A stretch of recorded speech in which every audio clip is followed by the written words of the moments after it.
Assalamualaikum, hope so you all would be fine. In today's lecture, we are going to discuss about persuasive writing and prepositional phrases. So let's start next. So the first topic is about persuasive text. Firstly, we should be clear about persuasive writing. Whenever we are going to write something, so basically we have three basic parts in the start. किसी भी ऐसे के किसी भी paragraph के three basic parts होते हैं. One is introduction, in which you will introduce the topic. Second one is the body. The body part is the main part in which you will add the details, clear details. And the last part is all about conclusion, in which you will conclude your topic. Now whenever you are going to write about persuasive text, that means that you have to persuade someone, because persuade का meaning होता है कि आपने किसी को convince करना है. You have to persuade, you have to convince someone. और ये टेक्स्ट लिखे इसलिए जाते हैं कि आपने किसी को अगर मनाना हो, अगर आपने किसी को अपनी किसी बात पे एग्री करवाना हो, so you have to give explicit details. As I mention before, your details should be concise, your details should be clear, because you have to convince someone. आपने इस वे में लिखना है कि आपकी बातें इतनी पावरफुल हों कि कोई कन्फ्यूजन बाकी ना रहे, क्योंकि आप चाहते हो कि आपकी कोई बात है वो कोई उस पर एग्री करे, उसके लिए आप टेक्स्ट लिख रहे हो. सो आपने जो भी टेक्स्ट लिखना है वो बिल्कुल क्लियर होना चाहिए, डिटेल्ड होना चाहिए, और कन्फ्यूजन उसमें कोई भी नहीं होनी चाहिए. So let me read about persuasive text. The texts that have clear point of view are called persuasive texts. They are basically used to convince someone. When you are writing persuasive text, you should use positive language with powerful words and explicit details. And the most important point is that you have to make your reader feel that you are directly communicating to him.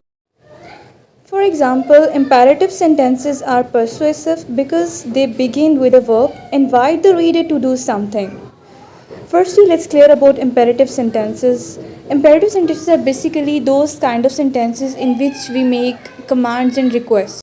Like if I say that stop wasting your time and start achieving your goals with a proven productivity system.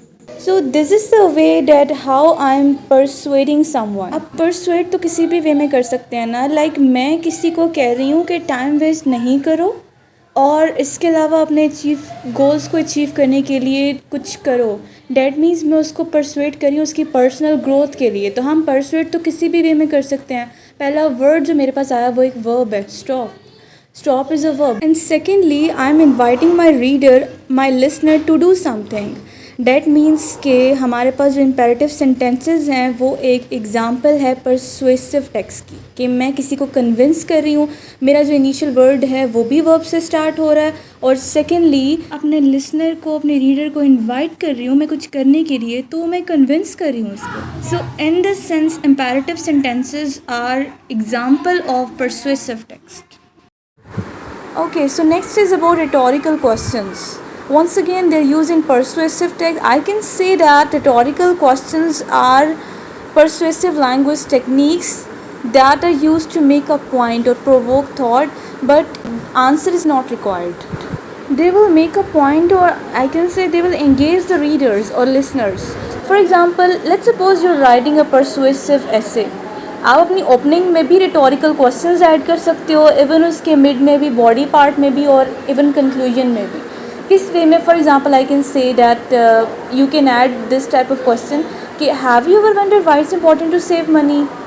अच्छा, आप किसी की अगर personal growth के लिए या self grooming के लिए आप लिख रहे हो, आपको उसको कन्विंस करना है, तो you can add such type of questions. Do you know how much fun can you have while learning new things. So इस तरह के क्वेश्चंस आपने ऐड करने होते हैं which help you in involving your readers और listeners. Okay, a good way to structure persuasive text is to use 4 P's. They are promise, picture, proof and push. Note that all these 4 are beginning with the letter P, and therefore that's why it's called 4 P's structure. Promise actually tells the readers that what they will gain. Picture fills out the promise by using interactive, descriptive language. So it actually asks the readers to imagine themselves enjoying the benefits of the product or activity. Then proof adds facts and statistics. And lastly, push guarantees the readers that they will definitely get the benefit from the product or activity. So, in this way, persuasive writing uses 4 piece structure. Next topic is prepositional phrases. Firstly, you should be familiar with preposition and phrase.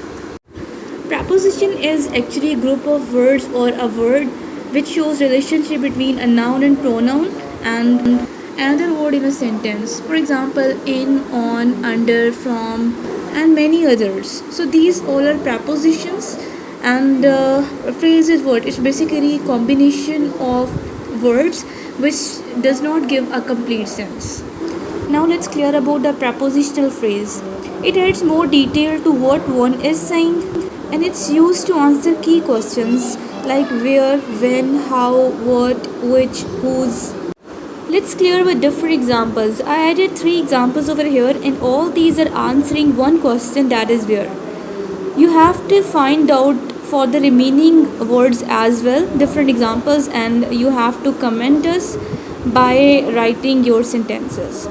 Here, the first sentence that I mentioned over here is the book is under the table. The prepositional phrase is under the table because it's answering the question where. Where is the book? The book is under the table.